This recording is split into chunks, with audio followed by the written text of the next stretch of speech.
मित्रांनो, ठरलं तर मग या मालिकेच्या आजच्या भागामध्ये सायली आणि विमल या दोघीही किचनमध्ये येतात. मग आता लगेचच सायली म्हणते की मी शिरा बनवायला घेते हा विमलताई, कारण मला नाही वाटत की प्रिया इतक्यात येईल म्हणून. तेव्हा त्या इतक्यात आल्या तरी त्यांचा उरक एवढा नाही आहे तुमच्या एवढा. शिरा बनवायला त्यांना तासभर लागेल असं विमल म्हणते. मग सायली म्हणते हो ना, मला त्याचंच टेन्शन आले, कारण पूर्णाजी हट्टच धरून राहिले आहेत की त्या काही खाऊ पिऊ शकत नाही प्रिया आल्याशिवाय, आणि मग त्यांची गोळ्या औषधांची वेळसुद्धा चुकेल. काय करायचं सांगा बरं तुम्हीच. मग आता मी पटकन शिरा बनवायला घेते, फार फार तर काय होईल, त्या चिडतील ना, पण त्यांची गोळ्यांची वेळ तरी चुकणार नाही. त्यासाठी मी त्यांना आता शिरा थोडा बनवूनच देते असं सायली म्हणते. मी रवा भाजायला घेते, तोपर्यंत तुम्ही मला बेदाणे काढून द्या असं विमलला ती सांगते आणि लगेचच कामाला झटपट लागते. तर आता त्या दोघीही मस्त असा शिरा बनवू लागतात. इकडे आता पूर्णाजी रूममध्ये बसलेल्या असतात. तेव्हा आता लगेचच कल्पना तेथे येते आणि म्हणू लागते, पूर्णाई प्लीज हट्ट करू नका ना हो, प्लीज. अहो घ्या ना थोडंसं खाऊन काहीतरी. आपण तन्वीला सांगूयात ना उद्या की शिरा बनवून दे म्हणून.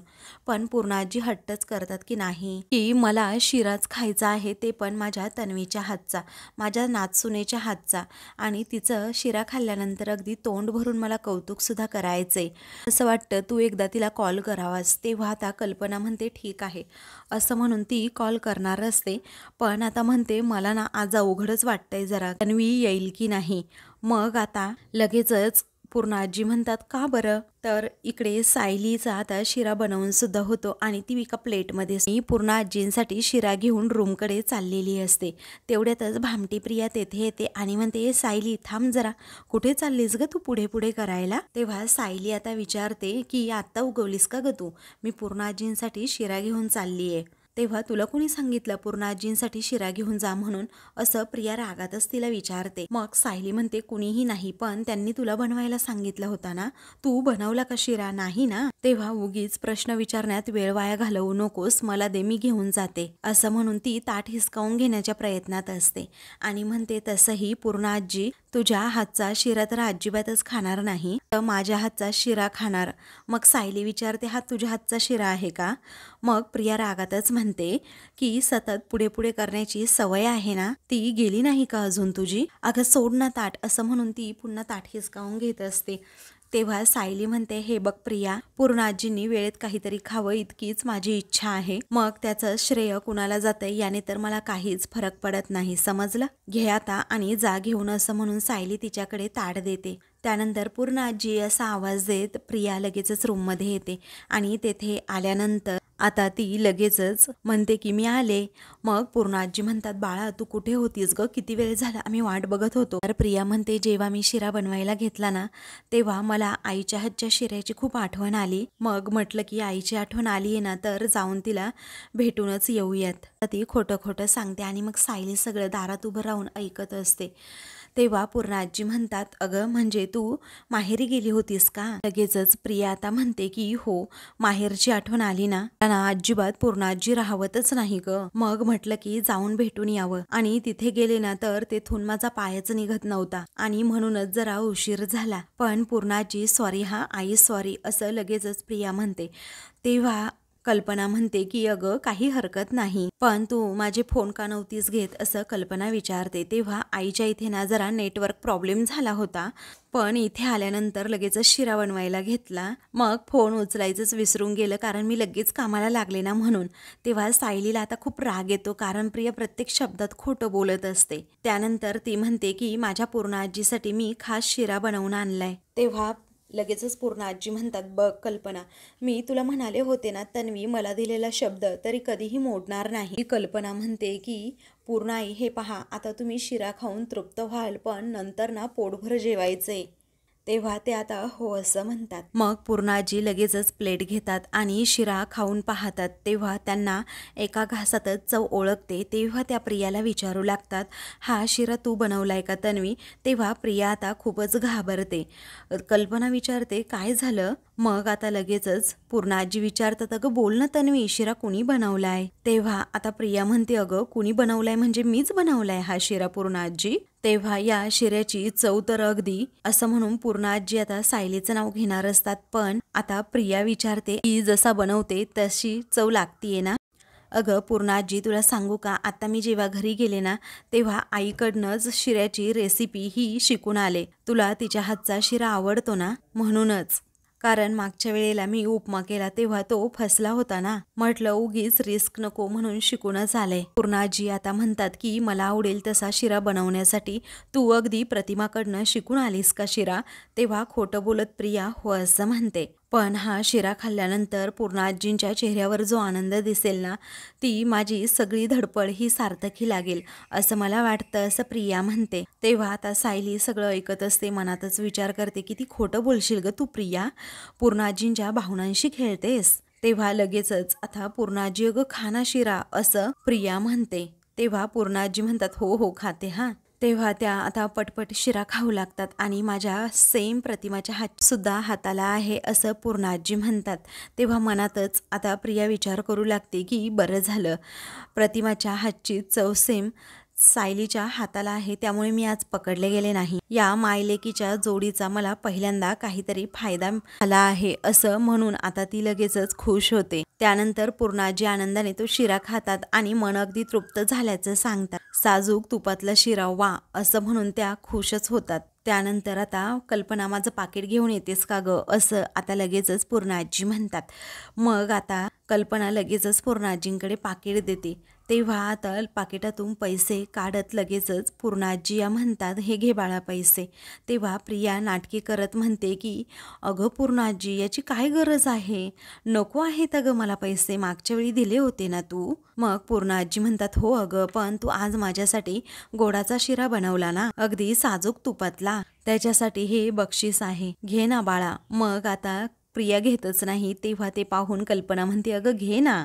तर सायली सगळा आता प्रियाचा हा खोटारडेपणा पाहत असते. तर प्रिया आता पूर्णाजींना नमस्कार करते. तेव्हा येते हा मी असं म्हणून लगेचच आता प्रिया ते ताट घेते आणि बाहेर चाललेली असते. तेव्हा कल्पना आता पूर्णाजींना विचारते खुश ना आता? तेव्हा पूर्णाजी हसतच हो असं म्हणतात. त्यानंतर आता प्रिया लगेचच बाहेर ते ताट घेऊन येते. सायलीच्या हातावर टेकवत म्हणते आवडती सून असल्याचा फायदा बघितलास का तू? कारण कष्ट तर तू केलेस आणि कौतुक कुणाचं झालं तर माझं. पूर्णाजी तुला साधं समोर उभं सुद्धा करत नाही ग. तेव्हा आता सायली रागातच म्हणते या प्लेटकडे जरा बघ. अगं पूर्णाजीने सर्व शिरा संपवलाय. जे काय झालं तर सगळं काही शेवटी माझ्या मनासारखंच झालं ना. कारण त्यांनी वेळेत काहीतरी खायला हवं हेच सर्वात जास्त महत्वाचं, आणि कौतुक कुणाचं झालं हे महत्वाचं नाही. आणि काय ग तुला कधीतरी असा शिरा बनवावा लागेलच ना. तेव्हा मग तू बनवू शकणार आहेस का असा प्रतिमा आत्यांसारखा शिरा? आणि माझी पूर्णपणे खात्री आहे तू काही त्यांच्याकडनं शिरा वगैरे बनवायला शिकलेली नाहीये. तेव्हा प्रिया रागातच म्हणते ते मी माझं बघेन. सायली म्हणते अगं प्रिया खोटेपणाने माणसं नाही जिंकता येत, कारण मनात गोडवा असेल ना तरच नात्यामध्ये सुद्धा गोडवा येतो. असंच आता तिचा अपमान करून ती लगेचच तेथून जाते. तर आता प्रिया त्या पैशांकडे हसतच पाहते. तिकडे प्रतिमा ही आता तिच्या रूममध्ये असते. तेवढ्यातच सुमन आता तेथे जाते. विचारते प्रतिमा वहिनी मी येऊ का? तेव्हा प्रतिमा म्हणते हो अगं ये की. मग आता लगेचच सुमन आतमध्ये जाते आणि गेल्या काही दिवसांपासून माझ्या मनात एकच सारखा विचार चालू आहे की तन्वीचं लग्न तर आपल्या हातात नव्हतं, परंतु त्यानंतरच्या रीतीभाती आपण पाळल्याच नाहीयेत. मग आपण अश्विन आणि तन्वीला आपल्याकडे जेवायला बोलवायला हवं ना, तेवढंच आपल्याला मांडव परातनी केल्याचं समाधान. तेव्हा प्रतिमा म्हणते करायचं तर खूप काही आहे ग, परंतु त्यातल्या कोणत्याच गोष्टीला यांची परवानगी नाही मिळणार हे आपल्याला चांगलंच माहीत आहे. तेव्हा सुमन म्हणते पण नवीन लग्न झालेली आपली मुलगी आहे ही, अहो तिची काहीच हौसमौस करायची नाही आणि हेच माझ्या मनाला पटत नाही. तिला लहानपणी नातीचा हक्क मिळाला आणि आता मिळतोय माझी बिचारी तन्वी असं सुमन म्हणते. लगेचच आता प्रतिमा म्हणते मलाही खूप वाटतं ग सुमन, सगळं काही तन्वीच्या मनासारखं व्हायला हवं आणि म्हणून तर मी हे लग्न होऊ दिलं ना. तेव्हा सुमन म्हणते हो ना, मग आता आपण निदान ही तरी रीत पाळूयात. हवं तर भाऊजी घरात नसताना त्या दोघांना आपण जेवायला बोलवूयात, म्हणजे कसं आहे ना वादावादी होण्याचा प्रश्नच येणार नाही. तेव्हा प्रतिमा म्हणते लेक आणि जावई घरी जेवायला आले ना तर मलाही खूप आवडेल. पण असं म्हणून तिच्या मनात रविराजचाच विचार येतो. तेव्हा आता सुमन लगेचच म्हणते की वहिनी आता पण बिन काही नाही हा, आता थांबा हा, मी तन्वीला लगेचच फोन लावते, असं म्हणून ती आता लगेचच प्रियाला कॉल करते. तर दुसरीकडे घरातील सर्वजण आता डायनिंग टेबलजवळ बसलेली असतात. तेवढ्यातच प्रियाच्या मोबाईलवर आता सुमनचा फोन येतो. तेव्हा आता प्रिया पटकन फोन उचलत नाही. मग सर्वजण म्हणतात की अगं घे की फोन, पण प्रिया म्हणते की नको, आता नाही घेत मी फोन, मी नंतर करते निवांत, आता जेवतोय ना आपण, त्यावेळी फोन स्पीकरवर टाकून तू बोलू शकतेस ना, असं अश्विन म्हणतो. तेव्हा लगेचच प्रिया आता फोन स्पीकरवर टाकते. तेव्हा सुमनला ती विचारते काय ग बोल ना. आता सुमन लगेचच म्हणते की लग्न झाल्यापासून विसरलीस की काय ग. त्यावेळी आता प्रिया सगळ्यांकडे पाहते, कारण सर्वजण तिच्याकडे आश्चर्याने पाहतात. मग आता लग्न झाल्यापासून तू इकडे आली सुद्धा नाही, फोन सुद्धा केला नाही, असं सुमन म्हणते. त्यावेळी प्रिया म्हणते काय अगं, तुला आईने सांगितलं नाही का, मी आत्ता तर येऊन गेले मगाशी. मग हो का, तू आली होती का, असं सुमन विचारते. अगं मी मैत्रिणीकडे गेले होते तेव्हा तू आली होतीस का. तेव्हा प्रिया आता कोड्यातच पडते आणि हसतच म्हणते की हो हो तेव्हाच येऊन गेले मी, पण आई तर भेटली ना. मग आता प्रतिमा म्हणते की आज येऊन गेली असं म्हणतीये का ती, पण नाही ग, स्पीकरवर टाक बरं सुमन जरा फोन. मग सुमन लगेचच फोन स्पीकरवर टाकते. प्रतिमा लगेचच आता प्रियाला विचारते, हॅलो तन्वी, तू आज घरी येऊन गेलीस का ग. आता असा प्रश्न प्रतिमाने विचारल्यानंतर सर्वजण प्रियाकडे आश्चर्याने पाहतात. सायली सुद्धा तेथेच उभी असते आणि तिला माहित असतं की ही घरी गेलीच नसणार. आता प्रिया अगदी शांतपणे म्हणते की अगं आई, मी तुला नाही का आज भेटायला आले होते, तू मला घट्ट मिठी सुद्धा मारली, मला तुझी खूप आठवण येत होती आणि इथे यायचं होतं म्हणून घाईत का होईना शिरा कसा बनवायचा हे तुम्हाला शिकवलंस. मग आता प्रतिमा सुमनकडे पाहतच राहते आणि प्रियाला विचारते काय शिरा. मग आता प्रिया म्हणते हो ना आई, अगं निघताना नाही का आपल्या दोघींच्याही डोळ्यामध्ये पाणी होतं, मी म्हटलं होतं तुला की सुमन काकीची आणि माझी चुकामुक झाली, पण मी तिची आठवण काढली म्हणून तिला सांग म्हणून, तुला आठवतंय ना आई. त्यावेळी आता लगेचच प्रतिमा म्हणते नाही ग, मला काहीच आठवत नाही. तेव्हा आता प्रिया लगेचच विषय बदलत विचारते, आई अगं तू गोळ्या अगदी वेळेवर घेतीयस ना. नाही म्हणजे इतकं सगळं कसं विसरू शकतेस ग तू. तेव्हा आता लगेचच प्रतिमा म्हणते नाही ग तन्वी, मी अजिबात काही विसरलेली नाहीये, अगं यातलं काही घडलेलंच नाहीये तन्वी, म्हणजे सुमन मैत्रिणीकडे गेली होती ते मला आठवतंय की चांगल्याच प्रकारे, आणि ही गेल्यानंतर मी रात्रीच्या पोळ्या केल्या, त्याचबरोबर यांच्या कपड्यांना इस्त्री केली आणि तोपर्यंत सुमन आलीच ना. आणि येताना सुमन भाजी सुद्धा घेऊन आली, हिरवी भेंडी, पालक आणि गवार सुद्धा आणली हिने. तेव्हा सुमन हो असं म्हणते. मग प्रतिमाला बरं वाटतं, ती म्हणते बघ तन्वी, मला हे सुद्धा आठवतंय अगं. प्रिया आता लगेचच म्हणते तुला एवढ्या छोट्या छोट्या गोष्टी लक्षात आहे आणि एक व्यक्ती भेटली ते तुझ्या लक्षात नाही. अगं आई, हे आता डॉक्टरांना सांगायला हवं ग, असं आता प्रिया म्हणते. मग सर्वजण जरा टेन्शनमध्येच येतात. तर प्रतिमाला सुद्धा धक्का बसतो. तेव्हा प्रतिमा आता रडकुंडीलाच येते. मग त्यावेळी आता प्रिया म्हणते हे खरंच खूप डेंजरस आहे आई. त्यावेळी प्रतिमा म्हणते की अगं पण मी माझी औषधं वेळेवर घेते ना तन्वी. तेव्हा त्या आता खूपच हायपर होऊ लागतात आणि मग सायली लगेचच प्रियाच्या हातातून फोन घेते आणि म्हणते प्रतिमा आत्या, अहो प्रतिमा आत्या, तुम्ही जरा शांत व्हा बघू, आणि एवढं काहीही झालेलं नाहीये, माझा विश्वास आहे तुमच्यावर, तुम्ही अगोदर शांत व्हा. मग आता प्रतिमा लगेचच शांत होते. मग आता प्रतिमा शांत झाल्यावर सर्वांना बरं वाटतं. तेव्हा सायली म्हणते आता आराम करा हा तुम्ही, सुमन काकू आता त्यांना आराम करायला सांगा हा. मग आता सुमन म्हणते हो सायली सांगते मी, असं म्हणून त्या दोघीही लगेच फोन ठेवतात. मग आता त्यानंतर प्रिया लगेचच म्हणते आईची ट्रीटमेंट सुरू आहे, तरीही आईचा आजारपण काही कमी होत नाही. तेव्हा लगेचच अश्विन म्हणतो अगं तन्वी, ते आजारपण नाहीये, तो एक ट्रॉमा आहे, ट्रॉमा. कारण प्रतिमा आत्याने ना गेले कित्येक वर्षे खूप कठीण अवस्थेत काढलेत आणि त्याचाच हा पूर्णपणे परिणाम आहे. पण ठीक आहे ना, तिची ट्रीटमेंट सुरू आहे, थेरपी सुद्धा सुरू आहे, तिला बरं वाटेल नक्की. तेव्हा आता प्रिया लगेचच विचारते अरे पण कधी बरं वाटेल, कारण मी आणि आई आता 1-1.5 तास गप्पा मारत होतो, छान भेटलो सुद्धा, तिच्या शिऱ्याची छान रेसिपी सुद्धा मला सांगितली, एवढं सगळं कसं काय ती विसरू शकते. मग आता कल्पना म्हणते तन्वी अगं देवी आई ना आपल्या पाठीशी आहे, त्यामुळे प्रतिमा लवकरात लवकर बरी होईल, तू अजिबात काळजी करू नकोस. तेव्हा आता प्रिया म्हणते तसंच होऊ देत, आता देवी आई माझ्या आईवर लक्ष असू देत हा, अशी प्रिया आता प्रार्थना करते. सायलीला आता प्रियाच्या या ढोंगीपणाचा आणि नाटकीपणाचा बरोबरच संशय आलेला असतो की नक्की कुठेतरी पाणी मुरतंय आणि हे सत्य आता आपल्याला शोधून काढायलाच हवं. इकडे अर्जुन रूममध्ये असतो आणि मिनीच्या बायोडाटाबद्दल विचार करत असतो की हा सफिशियंट नाही आहे माझ्यासाठी बायोडाटा. आता हिच्याबद्दलची जास्तीत जास्त इन्फॉर्मेशन मला काहीही करून मिळवायलाच हवी असं म्हणून तो लगेचच आता चैतन्याला कॉल करतो. तेव्हा बोल अर्जुन असं चैतन्य म्हणतो. तेव्हा अर्जुन सांगू लागतो की हे बघ, दामिनीचा जो बायोडाटा आहे ना, ती सफिशियंट इन्फॉर्मेशन नाही आहे. म्हणजे तिची वैयक्तिक पूर्ण माहिती, त्याचबरोबर तिचं लॉ कॉलेजने मध्ये कुठे काही स्ट्रॅटर्जी वापरली होती ना, त्याची एक वेगळी फाईल कर. ती बाई कसं काम करते, काय विचार करते, एनालिसिस करण्यासाठी ही सगळी इन्फॉर्मेशन मला लागेल.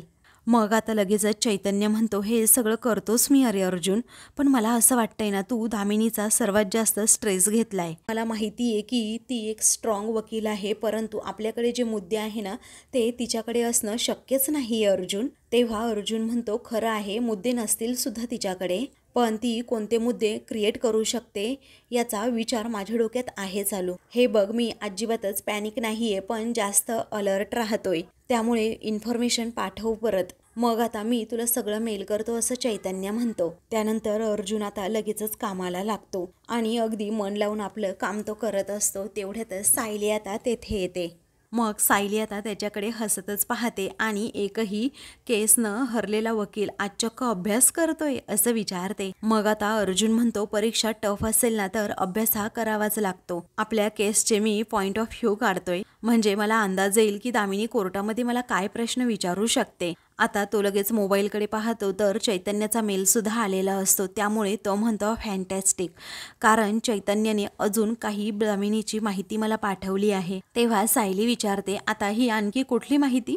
तेव्हा आता लगेचच अर्जुन सांगू लागतो की दामिनीचं स्कूल, कॉलेज, लॉ कॉलेज, अगदी पहिल्या केसपासून तर आत्तापर्यंतची सर्व इन्फॉर्मेशन माझ्याकडे आहे. तुम्हाला माहीत नाही, पण सिनियरने मला एक गोष्ट नक्कीच शिकवली होती. कोर्टात आपल्यासमोर जो माणूस आहे ना, त्या माणसाच्या मेंदूचा सुद्धा अभ्यास केला पाहिजे आपण, कारण दामिनी आपल्या केसबद्दल काय विचार करते याचा अंदाज जर मला घ्यायचा असेल ना, तर मला दामिनीने कोणती स्ट्रॅटर्जी वापरली होती हे शोधून काढायला हवं. तेव्हा सायलीला आता अर्जुनचं खूपच कौतुक वाटतं आणि त्यामुळे ती त्याच्याकडे पाहतच राहते. तेव्हा ती लगेच देवासमोरची असणारी घंटी घेऊन येते आणि अर्जुन समोर अशी घंटी वाजवते. तेव्हा अर्जुन आता विचारतो की काय चाललंय तुमचं हे, मी ते काम करतोय, तुमच्या लक्षात नाही येत का? तेव्हा हो, मला दिसतंय ना तुम्ही काम करताय ते, असं सायली म्हणते. तेव्हा अर्जुन विचारतो, मग तुम्हाला कळत नाही का तुम्ही हा आवाज करताय? त्यावेळी सायली म्हणते, हो म्हणून तर तुमची दृष्ट काढतीये. तेव्हा अर्जुन म्हणतो, एक मिनिट थांबा, मला कोणाचीही दृष्ट लागणारच नाही. मग आता प्लीज मला काम करू द्या, चालेल ना, असं अर्जुन विचारतो. तेव्हा सायली म्हणते, मला माझ्या भाबड्या श्रद्धेने जेवढं सांगितलं ना तेवढं मी केलं, आता तुम्ही तुमचं काम करा, मी नाही त्रास देणार तुम्हाला. अर्जुन आता लगेचच थँक्यू असं म्हणतो. तर त्यानंतर सायली आता लगेचच तेथून जाते. तर अर्जुन आपलं काम अगदी मन लावून करू लागतो. तेवढ्यातच सायली आता जेवणाचं ताट घेऊन येते आणि म्हणते, हे पहा, आता तुमची 15 मिनिटांची जेवणाची सुट्टी. अर्जुन म्हणतो, अजिबातच नाही. तेव्हा सायली म्हणते, अहो एवढं काम करताय तर ताकद नको का शरीरामध्ये, आणि काही खाल्लं नाही तर मग ताकद तरी कुठून येणार? मग आता सायली त्याच्याकडे पाहतच राहते. तेव्हा आता तिला माहीत असतं की हे जेवणार नाही, म्हणूनच आता ती म्हणते 15 मिनिटांच्या सुट्टीशिवाय आता तुमचं जेवणसुद्धा होईल, असं म्हणून ती त्याला आता अगदी प्रेमानेच घास भरवते. तर अर्जुन आता खात असतो. तेव्हा आता अर्जुन खात असतो आणि त्याच्याबरोबर अभ्याससुद्धा त्याचा चालू असतो. मग आता सायली खूप प्रेमाने त्याला घास भरवू लागते. अर्जुन बेडवर जाऊन बसतो. त्याचं लक्षच नसतं की सायली मला घास भरवतीये. तर सायलीसुद्धा आता त्याच्या शेजारी जाऊन बसते, त्याला जेवण भरवते. त्यानंतर अर्जुन आता पुन्हा एकदा उठतो आणि तिथे टेबलजवळ जातो. तर सायलीसुद्धा त्याच्या पाठोपाठ तिथे टेबलजवळ जाते आणि अर्जुनला अजून 2-3 घास भरवते आणि मग प्रेमानेच अगदी त्याच्याकडे पाहत गालात हसत तेथून जाते. त्यानंतर अर्जुनचं पोट भरलेलं असतं. तेव्हा तो म्हणतो, आता तुम्ही एकही घास भरवू नका मला, कारण माझं पोट भरलंय. त्याला कोणताच रिप्लाय येत नाही, म्हणून तो असा आजूबाजूला पाहतो तर तिथे सायली नसते. मग त्याला आश्चर्य वाटतं. तो आता गालात हसतो आणि म्हणतो, मिसेस सायलींनी मला भरवलंसुद्धा आणि गेल्यासुद्धा, बापरे, कमालच आहेत हा ह्या. त्याचबरोबर माझी दृष्ट सुद्धा काढली त्यांनी. किती छान आहे माझी बायको आणि त्या माझ्यासाठी किती काय काय करतात छोट्या छोट्या गोष्टी, आणि मी मात्र त्यांच्याकडे लक्षसुद्धा देत नाही. व्हेरी बॅड असं म्हणून तो स्वतःवरच नाराज होतो. तेवढ्यातच सायलीसुद्धा येते आणि तुम्हाला आणखी काय हवंय का, बडीशेप आणू का असं विचारते. तेव्हा तो आता म्हणतो नाही, मला ते मीठ आणि मोहरी ते आणून द्या. तेव्हा सायली हसतच विचारते आता ते कशासाठी. मग अर्जुन म्हणतो कारण मला माझ्या बायकोची ना दृष्ट काढायची आहे. मग सायली आता अजूनच गोड लाजते. त्यानंतर अर्जुन म्हणतो माझी बायको एवढी छान गोड आणि क्यूट आहे ना, की कधी कधी मलाच भीती वाटते माझ्या बायकोला माझीच दृष्ट लागायला नको. अहो मी खरंच खूप बिझी असतो. जर तुमच्या जागी दुसरी कोणी असती ना तर खरंच खूप कटकट केली असती, पण तुम्ही वेळसुद्धा अगदी डिमांड करत नाही. तेव्हा सायली म्हणते की ते जाऊ द्या, त्याचं काय एवढं. तेव्हा अर्जुन म्हणतो की अजिबात नाही, तुम्ही मला जेवण भरवलं, माझी दृष्ट काढली आणि मी मात्र ते नोटीसच केलं नाही. सो मी तुम्हाला उद्या रात्री आता कॅन्डल लाईट डिनरसाठी घेऊन जाणार आहे. तेव्हा सायली म्हणते अहो पण खरंच या सगळ्याची काही गरज नाहीये, कारण तुम्ही तुमचं कर्तव्य करताय आणि मी माझं कर्तव्य करते. तेव्हा अर्जुन आता म्हणतो लग्न म्हणजे फक्त कर्तव्य नसतं ना मिसेस सायली, आपण एकमेकांना असा वेळ सुद्धा द्यायला हवा. So dinner is final, okay असं अर्जुन म्हणतो. मग आता सायली म्हणते अहो पण. मग आता अर्जुन म्हणतो नाही नाही, मी काहीही ऐकणार नाही, आपण उद्या जाणार आहोत डिनरसाठी, ओके. तेव्हा सायली म्हणते बरं ठीक आहे. त्यानंतर सायली आता ठीक आहे असं म्हणून तेथून जाते, तर अर्जुन तिच्याकडे पाहतच राहतो. तर इकडे आता अश्विन हा कल्पनाला विचारतो की पूर्णा आजी जेवली का गं मम्मा. त्यावेळी आता तन्वीने मगाशी बनवला होता ना तो शिरा, तो पूर्णाईने अगदी पोट भरून खाल्ल्याचं कल्पना सांगते. तर प्रिया मात्र हसते, तर सायली रागातच तिच्याकडे पाहते. तरीही जबरदस्तीने मी त्यांना एक चपाती आणि भाजी खायलाच घातली, आता त्या झोपल्या सुद्धा असतील. त्यावेळी अश्विन आता प्रियाला म्हणतो अगं तन्वी, शिरा खरंच खूप सुपर झाला होता. मग आता प्रिया थँक्यू अश्विन असं म्हणते. ही कल्पना म्हणते विमल मागचं सर्व आवरून घ्या हा. त्यावेळी विमल हो असं म्हणते. मग सायली म्हणते मी आवरते आई. त्यानंतर आता लगेचच अश्विन म्हणतो चला मी सुद्धा लवकर आता झोपतो, कारण उद्या मेडिकल कॅम्प आहे, सकाळी लवकर उठून मला 4:30 वाजता जावं लागेल. तेव्हा सर्वजण आता तेथून जातात. तर इकडे अर्जुन हा काम करता करता तसाच बेडवर झोपी गेलेला असतो. तेवढ्यातच सायली आता तेथे येते आणि अर्जुनला असं शांतपणे झोपलेलं पाहते आणि त्याच्याकडे पाहून गालात हसते. त्याच्या सर्व फाईल्स ती व्यवस्थित तेथे ठेवते. त्यानंतर आता सायली लगेचच आपलं पांघरून घेते आणि तेथे बेडवर ठेवते आणि अर्जुनच्या अंगावर सुद्धा पांघरून टाकते. त्यानंतर ती आता झोपणार असते, परंतु तिला आता प्रियाचं सगळं हे खोटारडं वागणं आठवतं.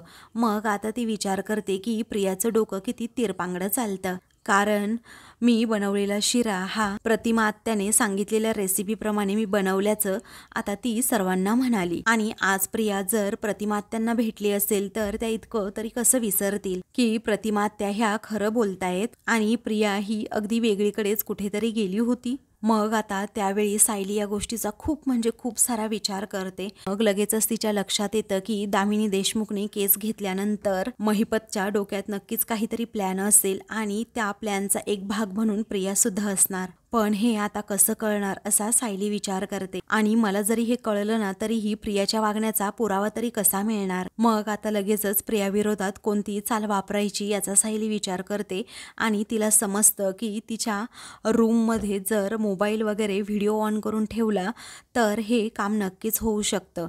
आणि अगोदर जेव्हा मी अशी कल्पना वापरली होती तेव्हा मला ते पुरावेसुद्धा मिळाले होते असा सायलीच्या मनात आता एका क्षणी विचार येतो. तर आता मित्रांनो पुढील भागामध्ये दामिनीला भेटायला महिपत येतो आणि विचारतो की केसचं काय. तेव्हा ही केस कशी लढायची ना ते तुम्ही माझ्यावर सोडा असं दामिनी म्हणते. ही केस माझी आहे, या केसपासून जितकं शक्य होईल ना तितकं तुम्ही लांब राहायचं असं दामिनी स्पष्ट शब्दात सांगते. तेव्हा महिपत म्हणतो माझ्या पोरीची केस आहे ना म्हणून मी गप्प राहतोय, नाहीतर असं म्हणून आता तो चिडतोच. तर इकडे सायली आता प्रियाच्या रूममध्ये येते आणि तेथे आल्यानंतर आता ती एका बाजूला तिथे मोबाईल ठेवते आणि मोबाईल चा व्हिडिओ सुद्धा ऑन करून ठेवते आणि दरवाजे उघडून बाहेर जाणार असते. तर तेवढ्यातच प्रिया आता तेथे येते. प्रिया आता संशयित नजरेने सायलीकडे पाहते. अशाच मालिकेंचे पुढील भाग पाहण्यासाठी चॅनलला सबस्क्राईब करा.